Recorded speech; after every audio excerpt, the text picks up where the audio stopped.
I want to show you what the first 7 verses in Ephesians chapter 2 are all about. Let's remember where we've been in the book so far.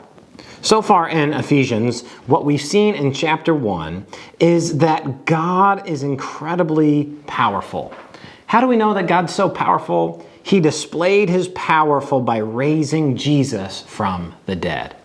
When we come to Ephesians chapter 2, what we see that is happening is that God displays his incredible grace by raising Christians from the dead. So both this paragraph and this paragraph are all about God raising someone from the dead. Here God raises the Son from the dead. Here God raises those who were dead in their trespasses and sins. Let's take a closer look. In this paragraph, we can see this basic division. There's kind of part 1 up here that talks about how we were dead in our trespasses and sins. And then part 2 down here that talks about how God raised us from the dead. Really, that's what's going on. Verses 1 to 3 is talking about how we were dead in sin. And then verses 4 and on are talking about how we were raised with Christ. And this is a beautiful text because it shows us God's incredible and powerful grace. Let's take a closer look at verses 1 to 3. In this paragraph, what we find is an emphasis on how we were dead in our trespasses and sins. And then Paul really gives us 4 ways in which we were dead in our sin. Number 1, we were dead because we were following the course of this world. Number 2, we were dead in our sins because we were following a prince.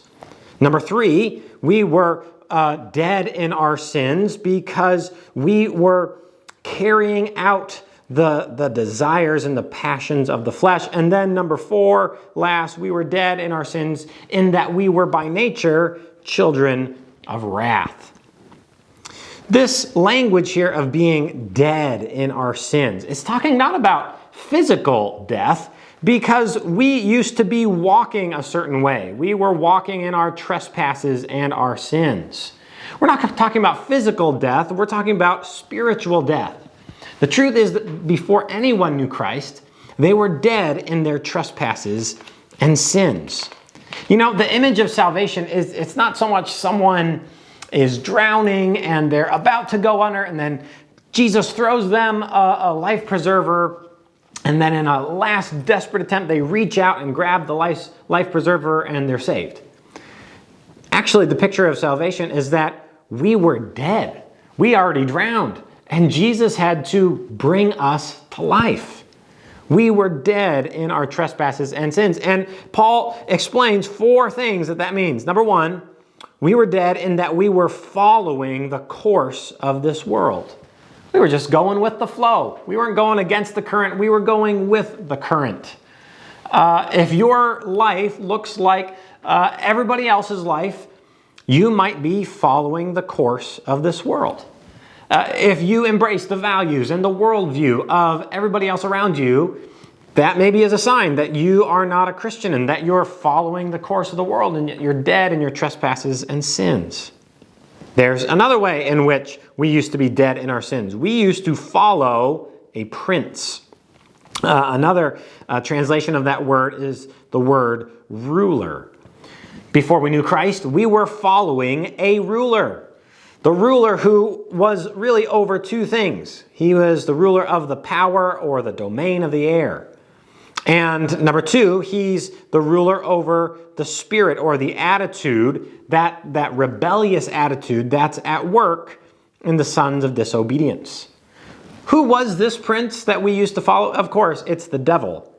Now, what we saw back in chapter 1 is that Jesus actually is over this prince. Remember this from chapter 1? That Jesus is far above all rule and authority and power and dominion. So, yes, the evil one is a ruler in a sense, but Jesus sits above that ruler. That's what it was to be dead in our sins. We were following a prince, namely the devil. Third, what else does it mean to be dead in our sins? It means that we were carrying out the passions of the flesh. We were carrying out the desires of the body and the mind. And so if your body lusted for something, you would just indulge. If your mind craved something, you would just enjoy it. That's what it is to be dead in our sins. This is how the sons of disobedience live. And I love Paul's humility. He's saying, among whom we all once lived. Paul's saying, we all were sons of disobedience. And he admits this even about himself.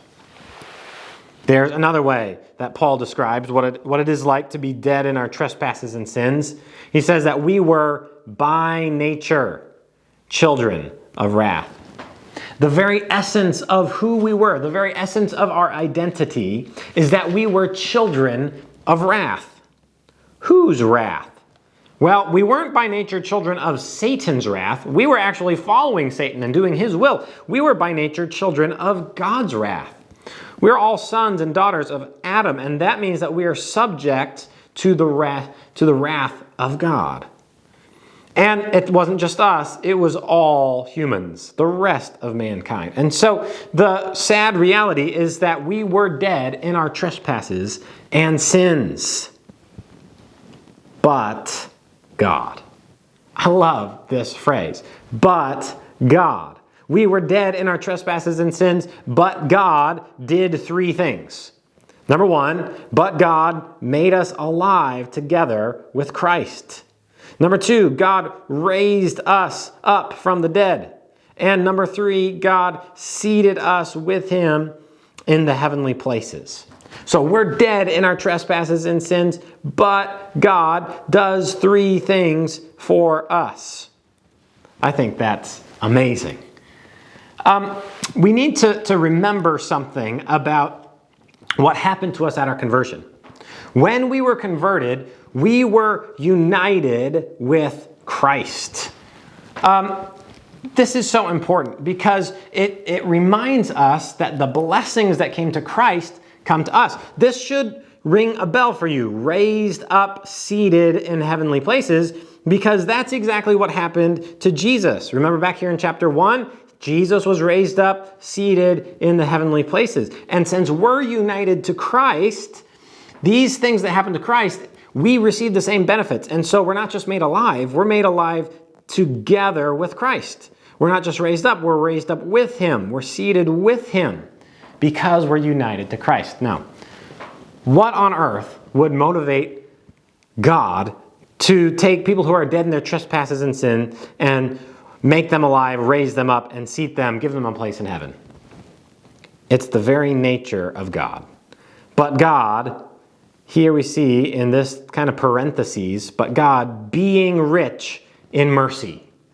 The very nature of God. God is someone who exists as someone who's rich in mercy. He's being rich in mercy. We were being dead in our trespasses. I think the Greek kind of highlights that. God is a God who's rich in mercy. That's why he made us alive. God is a God, number two, who loves us with a great love. What could motivate God to raise us from spiritual death? He loved us. And that love is emphasized in that he loved us even when we were dead in our trespasses. And that just goes to show that the only way anyone can be saved is by grace. That's this little parenthesis here. Paul's saying, by grace you have been saved. God does all this to display something about himself. God does all this so that in the coming ages he might show.